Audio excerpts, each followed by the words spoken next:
Si l'Afrique est en retard aujourd'hui, ce n'est pas la faute de la France. Ce n'est pas la faute des États-Unis. Ce n'est pas la faute de la Chine, ni de la Russie. Non, si l'Afrique est en retard aujourd'hui, c'est la faute des Africains.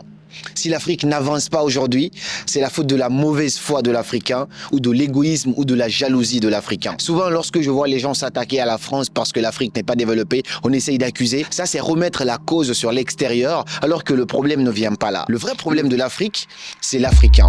Dans cette vidéo, on va essayer de parler un petit peu de comment l'Africain lui-même tue ses talents. Comment l'Africain lui-même est la cause de son sous-développement. Récemment, toi aussi, tu es certainement tombé sur cette actualité autour de Aliko Dangote, l'homme le plus riche d'Afrique, considéré comme étant l'un des hommes les plus riches au monde, dont la fortune personnelle est estimée à plus de 12 milliards d'euros. C'est-à-dire qu'un seul milliard égale à plus de 1000 millions. Le mec, il a 12 milliards d'euros en fortune personnelle. Au lieu d'encourager ce type de personnes-là, de soutenir parce que c'est une fierté pour le continent et encore ouvrir d'autres possibilités pour qu'il puisse se positionner peut-être au rang numéro 1 au monde entier, même si on n'en profite pas directement, on essaye de lui mettre des bâtons dans les roues. Aliko Dangote, actuellement, il est un petit peu dans le pétrin. On a tous vu des actualités passer. Il y a pas mal de gens qui font des vidéos là-dessus. Je suis pas là pour te dire qu'est-ce qui est en train de se passer, comment ils ont fait pour mélanger tout ça, juste le contexte. Mais surtout, je veux t'expliquer ici comment l'Africain fait pour tuer ses talents. Au lieu de pointer du doigt les autres, il est temps qu'on puisse voir ce problème-là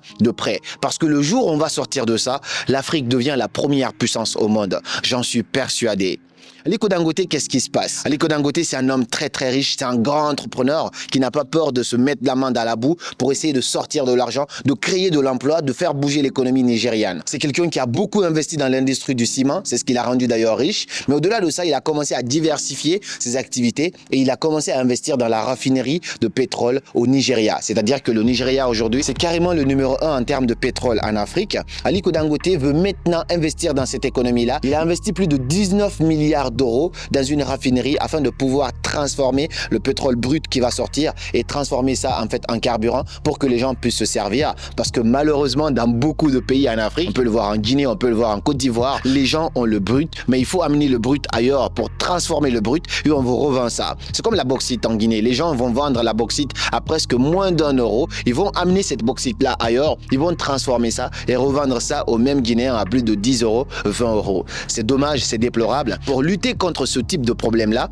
il se dit on va essayer d'extraire le pétrole ici, essayer de transformer ça ici et vendre ici sans forcément aller transformer ça ailleurs parce que ça va nous coûter plus cher. C'est-à-dire investir dans le local, faire les choses à l'interne pour que ça puisse contribuer entre guillemets à l'économie africaine. Donc sans trop rentrer dans les détails de cela, on lui a mis des bâtons. Il a d'abord fini de construire sa raffinerie, investir plus de 19 milliards. Après on lui dit non, tu peux pas acheter ici du pétrole brut, faut aller le chercher ailleurs, c'est pas possible. Donc il va essayer de pallier à tout ça parce que c'est un entrepreneur. Il va chercher à l'extérieur. On lui dit également non, ton pétrole n'est pas bien, ainsi de suite. On fait tout pour lui mettre des bâtons dans les roues. Donc si je quitte ce contexte-là, ce qu'on peut voir très clairement, c'est que le problème en Afrique, dès que tu touches à l'intérêt personnel de quelqu'un, même si cela contribue à l'intérêt public, à l'intérêt du peuple, cette personne va s'opposer à toi et faire de toi la cible à abattre.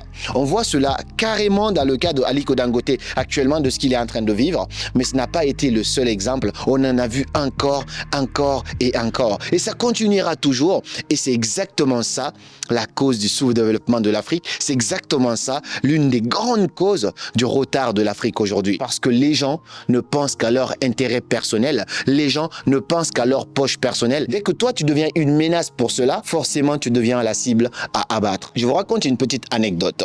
Un certain monsieur, je ne vais pas citer qui que ce soit parce que je ne vais pas rentrer dans les détails. Un certain monsieur était très talentueux dans les grandes instituts ici en Occident. C'était aux États-Unis. Il a fait de grandes études. C'était le plus brillant durant ses études. Et en plus de cela, toutes les entreprises voulaient le prendre. Il pouvait travailler à la NASA, ainsi de suite. Ce monsieur, par amour pour l'Afrique, il décide de rentrer dans son pays pour essayer de travailler et servir son pays. Il vient avec tout ce bagage intellectuel. Il voit l'écosystème. Il se dit, waouh, ça va pas ici. Mais c'est pas quelqu'un qui est venu pour de l'argent, parce qu'il avait déjà de l'argent. Il avait déjà d'autres propositions. Il se dit, là, je viens pour aider mon pays, pour contribuer dans mon continent. qu'est-ce qui va se passer? Ce monsieur, il vient, il commence à voir les rouages qui sont là dans cette activité-là. Il se dit, il faut qu'on commence à régulariser ça. Les gens qui sont dans les rouages de cette activité-là, ils se disent, mais lui, il se prend pour qui? Nous, c'est ici qu'on gagne de l'argent. Alors que le but du monsieur, c'était uniquement de reformer les choses pour que les choses puissent être plus transparentes et développer l'Afrique en général. Mais lorsqu'ils ont vu que ce monsieur était pour l'intérêt général, c'est-à-dire l'intérêt beaucoup plus loin sur le long terme, et que eux, ils ne pouvaient plus voler là où ils pouvaient voler, ce monsieur est devenu la cible à abattre. Au bout de 2 mois, il était confronté à tous les problèmes du monde. 6 mois plus tard, ce monsieur a été tué chez lui.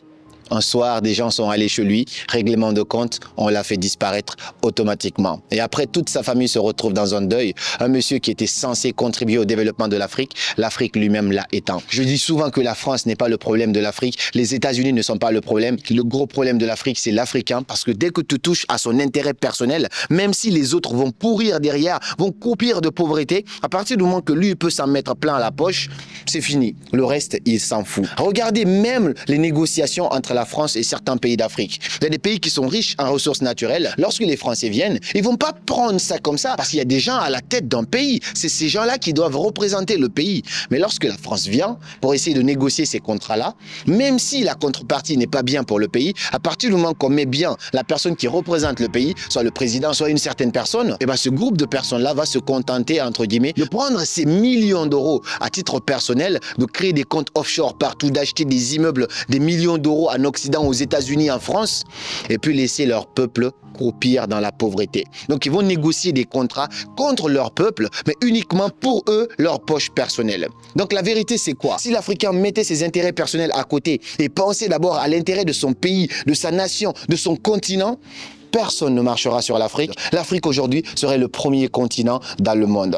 C'est pourquoi vous allez voir des gens talentueux, mais qui refusent de rentrer en Afrique parce qu'ils savent que eux, ils n'ont pas forcément besoin de quelques sous de plus, mais dès que tu deviens, entre guillemets, un obstacle à là où les gens gagnent de l'argent, tu deviens directement la cible à abattre. Aliko Dangote, qui est un homme très riche, devrait être plutôt soutenu. Même si tu ne gagnes pas directement de l'argent de lui, mais c'est quand même une fierté de voir une certaine personne en Afrique qui se batte et qui sorte l'image de l'Afrique d'une certaine manière positivement. Voir quelqu'un qui n'a pas peur d'investir des milliards dans des projets qui vont créer de l'emploi, qui vont développer l'Afrique, qui vont pousser l'Afrique à extraire, entre guillemets, le pétrole, mais aussi à pouvoir transformer ça et vendre ça aux Africains pour que l'Afrique puisse profiter de cela à moindre coût. Lorsqu'on voit que ces personnes-là, on les met des barrières dans les roues, si toi tu es posé dans un certain coin et que tu veux venir en Afrique pour essayer de faire certaines choses, forcément ça te décourage parce que tu sais que dès que tu touches à l'intérêt personnel d'un petit groupe, forcément tu deviens la cible à abattre. Arrêtez de blâmer la France comme étant le problème de l'Afrique. Si la France a eu le pouvoir sur certains pays en Afrique, c'est parce que la France a pu mettre certaines marionnettes dans leur poche juste en enrichissant toute sa famille et toute sa lignée, et lui il pense uniquement à sa famille, à sa lignée. Le reste, il s'en fout de la population. Le jour où on sortira de l'intérêt personnel, c'est ce que je disais même hier en conférence ici à Rabat, le jour où on sortira de l'intérêt personnel, l'Afrique brillera et le monde entier nous verra positivement. Le problème de l'Afrique n'est pas l'extérieur. Le problème de l'Afrique, c'est la jalousie de l'Africain, c'est l'égoïsme de l'Africain. Mettons l'intérêt du peuple en avant et oublions les intérêts personnels. Faisons des actes pour pousser le pays à sortir de la pauvreté. Mettons des actes pour essayer de sortir les pays de la pauvreté plutôt que de penser uniquement à notre poche personnelle. Il y a des pays d'Afrique aujourd'hui, tu quittes pendant 4 ans, tu reviens, le pays n'a pas avancé d'un pas, le pays a reculé. C'est ce que je disais avec mon ami, il me disait que lui, quand il part de son pays, 1 an plus tard, 2 ans, quand il revient, il trouve que beaucoup de choses ont changé. Moi aussi, je lui dis, quand je pars de mon pays pendant 1 an ou 2, quand je reviens, je trouve que beaucoup de choses ont changé. Mais sauf que chez lui, les choses ont changé positivement. Parce que le Maroc aujourd'hui est l'un des pays les plus développés d'Afrique et est en train même de faire la concurrence à la France. Alors que certains pays d'Afrique, tu pars, 4 ans plus tard, tu reviens, normalement, les choses devraient changer positivement. Tu vois encore qu'il n'y a toujours pas d'électricité. Les gens galèrent encore à regarder une simple télévision ou à se connecter simplement à Internet. Comment peut-on parler de développement alors que ces dirigeants de ces types de pays-là roulent dans des Rolls-Royce, dans des trucs incroyables pendant que la population est en train de crever?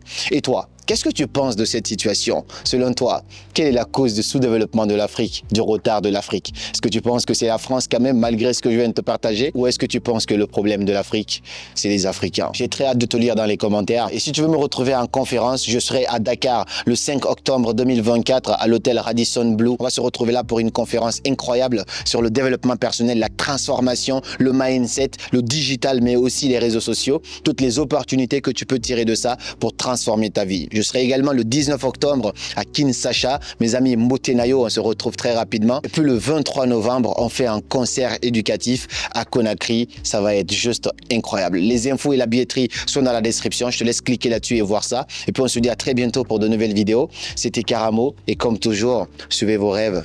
Ils connaissent le chemin.